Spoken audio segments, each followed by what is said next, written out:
Imagine se um dia todos os artistas da Terra parassem durante 1 hora e deixassem de produzir uma ideia, um quadro, uma nota musical. De quem é a arte? Do artista, do público? Para que serve a arte? Um beijo sem cinema. Quanto custa a sua ideia? Engarrafamento sem música. Quanto custa o seu pensamento? A arte pode curar?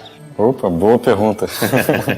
Certamente, né? Quer dizer, no sentido de uma cura, digamos, de problemas psicológicos mais graves, no sentido forte de cura, talvez não. Mas as psicoterapias, em geral, se a coisa é muito grave, também elas não chegam a curar, né? Então, se a gente pensa curar não como ficar bom, no sentido absoluto, ideal, né? Mas no sentido de fazer a vida acontecer, né? Claro, a arte cura, né? O espelho está no ar.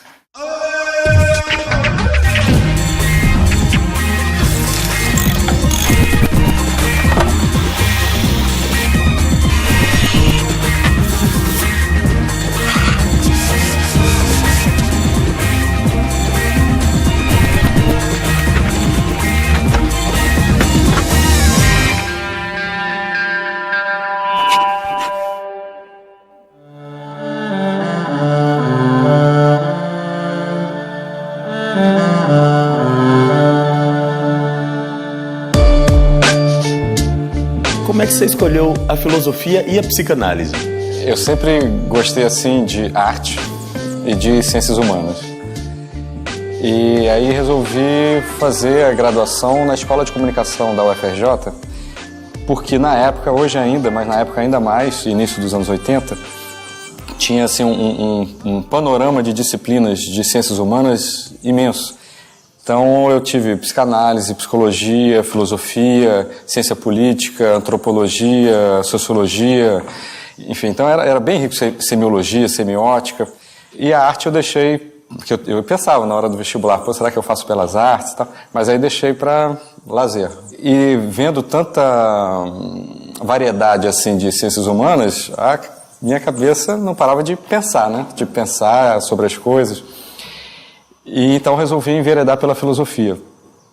Quando eu fui fazer o meu doutorado na França com um filósofo completamente particular, que é o Clément Rosset, que é um filósofo bem irreverente e fora dos padrões acadêmicos e muito ousado no pensamento dele, para minha surpresa, um dos cursos que ele dava era de teoria psicanalítica.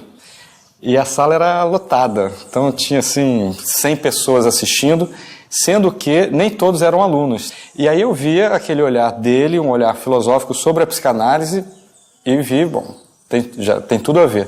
E dos autores que eu mais gosto, por exemplo, o Nietzsche, ele diz: a filosofia é uma psicologia profunda.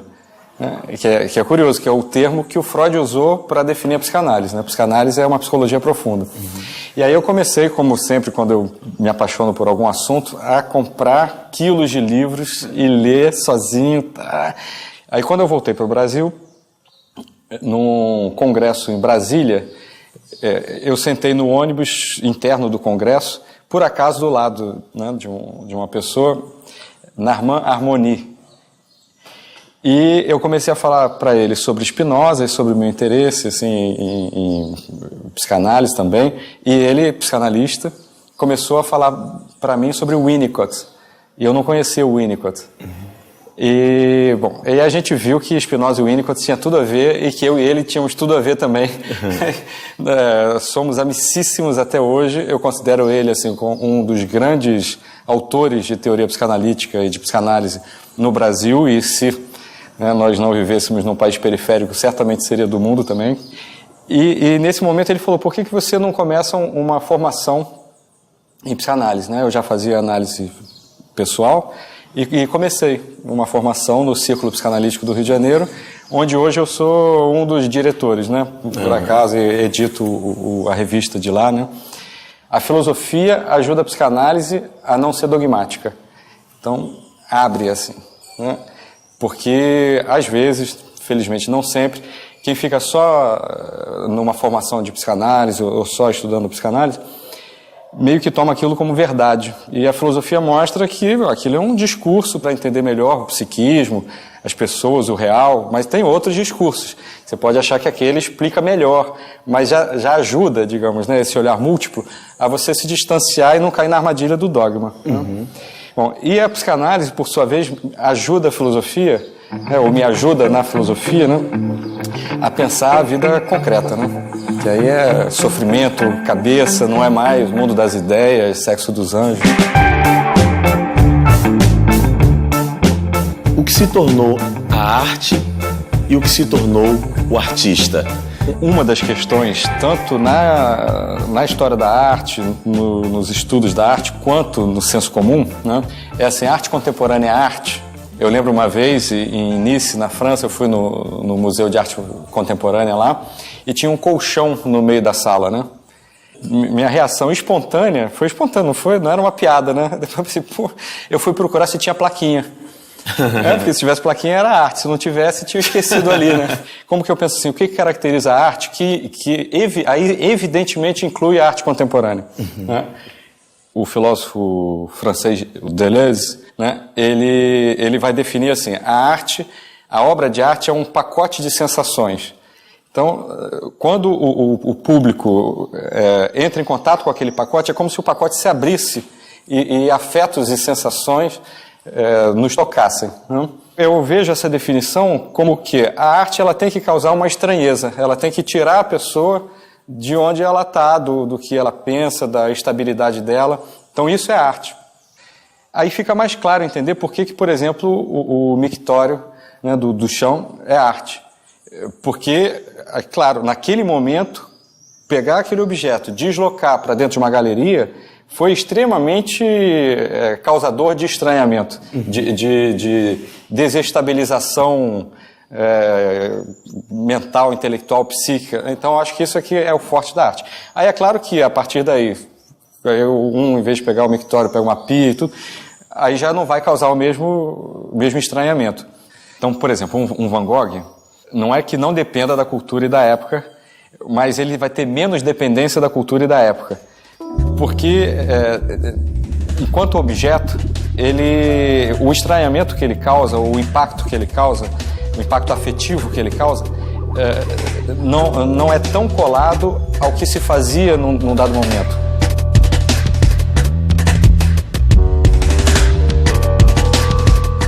Nesse sentido, eu acho assim que a arte contemporânea, que eu admiro, curto, né, e usufruo, ela fica numa busca, digamos, consciente talvez de originalidade, né? Mas ainda que inconsciente, de gerar esse impacto. Qual tem sido o papel do artista na sociedade hoje? Sempre foi e sempre vai ser político. Em que sentido? Porque, no meu entender, assim, o que há de mais político é a liberdade, eu diria, amoral, né? A liberdade, assim, de um pensamento, de um comportamento radical, que não quer dizer não se adequar às regras da cidade, mas quer dizer, assim, não necessariamente se adequar, e mesmo em se adequando, uma liberdade existencial, né? Que é o que garante e denuncia a saúde, maior ou menor, né, de uma cidade. Então, o papel do artista, e aí nesse sentido da arte, eu acho que é sempre política no sentido forte, que não é o sentido estrito. E é nesse sentido, aliás, né, que eu considero que, num certo sentido, ou pelo menos em alguns casos, mais do que em outros, a filosofia é arte também, né? Porque é uma arte do intelecto, né, de trabalhar com ideias, mas que visa impactar. E, no meu entender, quanto mais esse impacto for afetivo, ou seja, artístico, mais essa filosofia é forte, potente, relevante. Tem uma frase sua aqui que eu vou pescar. Uhum. Você diz assim, o médico muitas vezes tem tanto interesse em acabar com a doença que acaba também com o doente. Essa nossa medicina moderna, biomedicina, ela parte de um paradigma, um conceito inicial que não é verbalizado nas faculdades de medicina. Eu dou aula numa, né, na UFRJ, mas que é transmitida em cada curso dado, de que a doença é um inimigo. é algo externo que vem atacar o nosso corpo e que, portanto, tem que ser extirpado. Mas não é assim, a realidade não é essa. O fato é que assim, as doenças fazem parte da gente, né?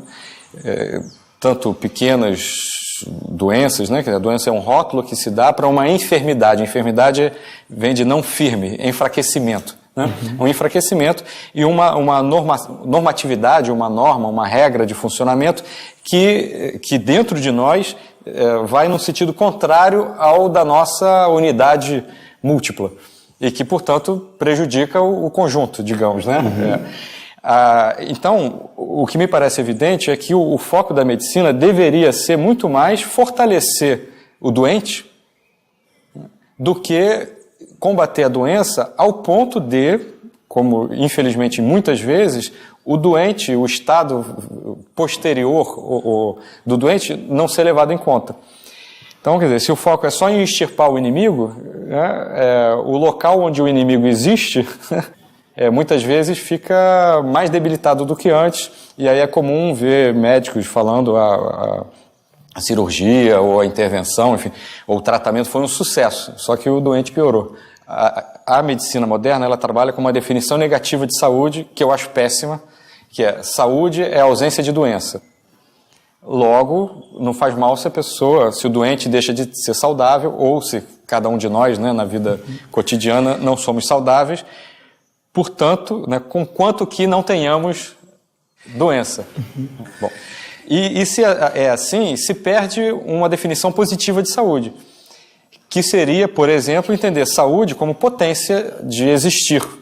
Então, quer dizer, esse ideal de saúde, né, ele acoplado com a definição de saúde como ausência de doença, é compreensível, infelizmente, né, que isso vai gerar um cuidado com as aparências, mas no sentido de se esquecer a saúde positiva, ou seja, essa potência de vida.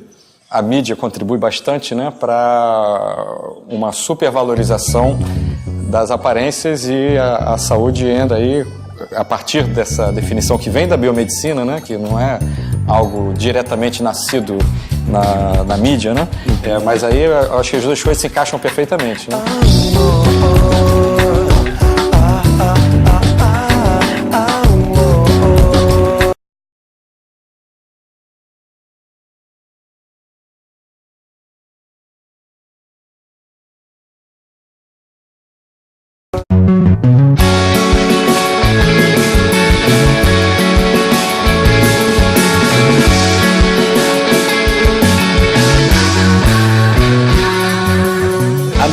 Reproduz aquilo que as pessoas nas ruas estão desejando, ou a mídia inventa conceitos e vende pra gente?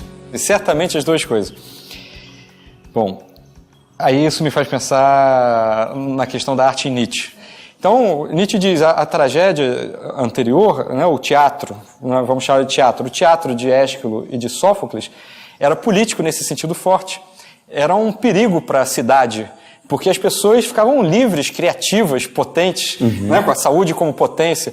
E o de Eurípides, não, as pessoas iam lá, se viam na cena, descarregavam suas emoções e voltavam para ser a mesma coisa que sempre eram. Me parece assim que, em grande parte, a mídia faz o trabalho de Eurípides. Ao mesmo tempo, pegar o que as pessoas acham, pensam, gostam, mas sem nenhum deslocamento, ou com muito pouco deslocamento.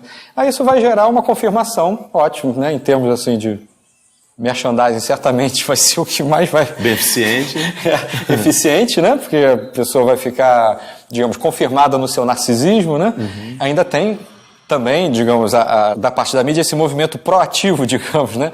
De passar certos valores que, enfim... seguem interesses financeiros ou mercadológicos, infelizmente às vezes até ideológicos, né? Enfim, né? O que a filosofia política chama de um aparelhamento ideológico, né? Isso acontece também, infelizmente, né? Você conseguiria rapidamente me dizer qual foi a trajetória do conceito de educação até a gente chegar aqui? dentro da história da educação, com certeza, isso acho que é meio consensual, um autor marcante, para o bem e para o mal, foi o Rousseau. Porque ele escreveu no livro dele, Emílio, foi um livro assim, ensinando como educar uma criança. Só que se pensou nisso mais do que o possível e mais do que o desejável, que era possível inculcar valores de fora para dentro. Então, existe a criança, e já usando os meus termos, a criança com seus afetos, com a sua interação, suas relações com o ambiente externo, com as pessoas próximas, com a cultura, com a vida dela. E o Rousseau acabou suscitando a ideia de que toda essa realidade daquela criança real, afetiva e histórica, digamos, contasse muito pouco. Como se ignorasse tudo que é da ordem ambiental e se chegasse com valores morais, e aí eu digo morais, inclusive no sentido negativo do termo, ou seja, de boas intenções, mas de boas intenções ambíguas, porque é uma maneira de, ao invés de você pensar na realidade afetiva, você desejar docilizar as pessoas para que elas aprendam o que deveriam ser. Bom, e aí a educação virou uma educação moral, muito próxima de uma educação moralista. E aí, no mundo contemporâneo, onde, através, enfim, dos aliados da história, essa visão moralista, ela foi posta em questão, inclusive positivamente, né, pelos anos 60, 70 e desde então, muito se lamenta, né? Hoje em dia não existem mais valores, não existem mais princípios, é preciso voltar à moral. No meu entender, não, de jeito nenhum. Tem que olhar para frente, porque essa quebra da moral, por mais que tenha gerado e gere efeitos indesejáveis, enfim, tem um aspecto positivo, que é não acreditar mais, não precisar bater mais nessa mesma tecla rousseauiana de inculcação de valores externos sobre a criança. Então, como que eu penso que a educação, né, podia ser concebida? A partir que eu diria, da realidade, do fato de que nós somos todos seres afetivos e pensamos afetivamente.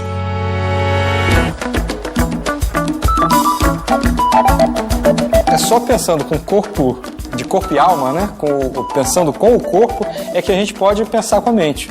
Senão vira uma coisa dissociada, abstrata no sentido psicanalítico mesmo, disse dissociação. E, como disse Spinoza, lá no século XVII, mas é totalmente atual, né? Não adianta a gente falar mal da natureza humana real em nome de uma natureza humana ideal que não existe. Me parece evidente que conhecimento científico, de conteúdos e valores humanos vão confluir. Porque essa separação ou esse antagonismo que a gente vê hoje em dia, né, tem que passar conteúdos, tem que formar para o mercado, tem que ter conteúdos básicos a qualquer preço, né, em oposição a valores humanos. Me parece que isso acontece, é compreensível que isso aconteça, é quase inevitável que aconteça se a gente entende esse conhecimento técnico ou de conteúdo ou científico como um conhecimento de fora para dentro. É diferente, se eu digo para uma criança, sobretudo, e mesmo para um adulto, né? Você tem que aprender isso aqui, porque é importante para mim, digamos, para mim, Estado, escola, professor, né?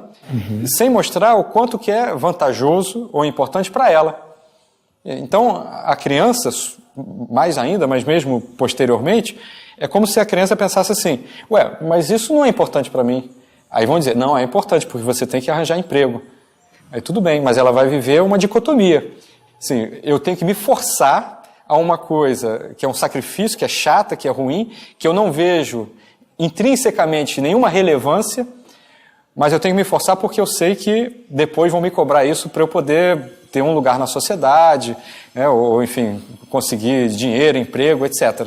Então, fazendo o advogado do diabo, então quer dizer que a gente tem que respeitar, tem que valorizar a sociedade do consumismo que a gente vive hoje, que traz o amor líquido que o Bauman fala? A sociedade do consumo, e o amor líquido é uma decorrência dela, né? Ela está mais do lado, paradoxalmente, do conhecimento de conteúdo científico. Porque a sociedade do consumo vai dizer justamente o quê? Olha só, esse conteúdo científico ou de aprendizado de conteúdos tem importância porque você vai precisar dessa credencial para ter um lugar na sociedade. E por quê? Porque aí você vai poder consumir. O consumismo, no meu entender, é claramente uma submissão a algo de fora. Por quê? Porque o consumo, no sentido do consumismo, é algo que está sendo valorado pelo outro. Assim como a gente estava pensando na questão da educação. Eu vou fazer o que o professor deseja, o que a sociedade deseja e não o que eu desejo. É importante porque eles estão me dizendo que é importante, mas eu não sinto como importante. No consumismo, o que caracteriza o consumismo é que eu, digamos, enquanto consumista, também não estou sentindo como importante aquilo. Aí quando a gente pensa o amor derivando disso, né, num certo sentido é análogo. Os amores líquidos do Bauman, ele está mostrando justamente o quê? Digamos, se eu sou uma pessoa que me dou bem com a minha própria singularidade, uma relação minimamente estável é um lugar onde eu posso evoluir, onde eu posso fazer descobertas do amor, onde eu posso encontrar apoio, onde eu posso criar junto, né? Agora, o amor líquido que o Bauman descreve seria justamente o quê? Um sentimento de que uma relação estável restringiria toda a virtualidade abstrata, imaginária, de possibilidades que eu teria com vários amores. Então, o que o Bauman está denunciando é um movimento de consumismo no amor. Então, ao invés, né, de eu usufruir da vida, paradoxalmente, eu acabo não usufruindo de nada.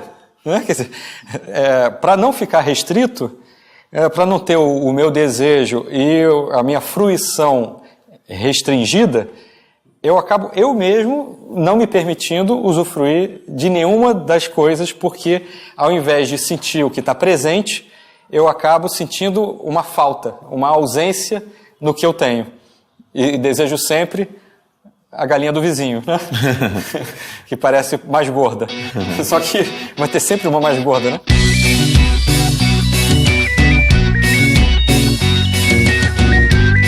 Eu tenho um site do grupo de pesquisa da UFRJ e dentro desse site tem uma página minha, está lá o botãozinho André Martins. O site é www.gr-spin.org. Aí lá dentro tem a minha página. E livros, por enquanto, publicado o livro meu, tem um livro Pulsão de Morte, Interrogação, editora UFRJ, e eu tenho organizado outros 3.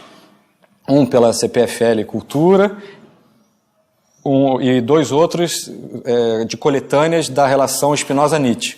As Ilusões do Eu, da Civilização Brasileira e O Mais Potente dos Afetos, pela Martins Fontes. Obrigado, André. Eu que agradeço muito o convite e assim, o papo que eu adorei. Imagina, foi uma delícia. Tem que virar o especialista da gente aqui, nesses assuntos. Contem comigo. Prazer. Até semana que vem. Enquanto que, se a educação tenta fazer com que a criança, antes de mais nada, né? Porque aí já é o início da coisa, né? Mas em todos os níveis da educação, fazer com que a criança ou a pessoa descubra por ela mesma aquilo que está sendo ensinado, ela reinvente aquilo, ela perceba o quanto que aquilo é interessante, importante, é uma criação dela, né? Aí ela vai ver relevância intrínseca. E aí sim, valores humanos vão estar sendo passados. A nossa dica de hoje é um livro infantil, A Menina que Bordava Bilhetes, de Lenice Gomes, e ilustração de Ellen Pestilho.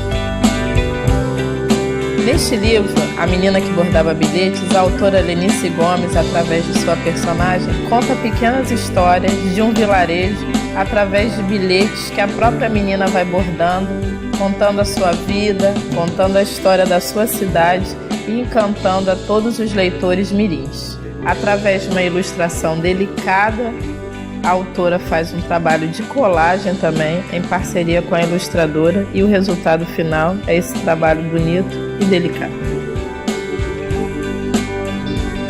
Se você quer saber um pouco mais sobre esse livro, visite o nosso blog e eu espero você na próxima semana.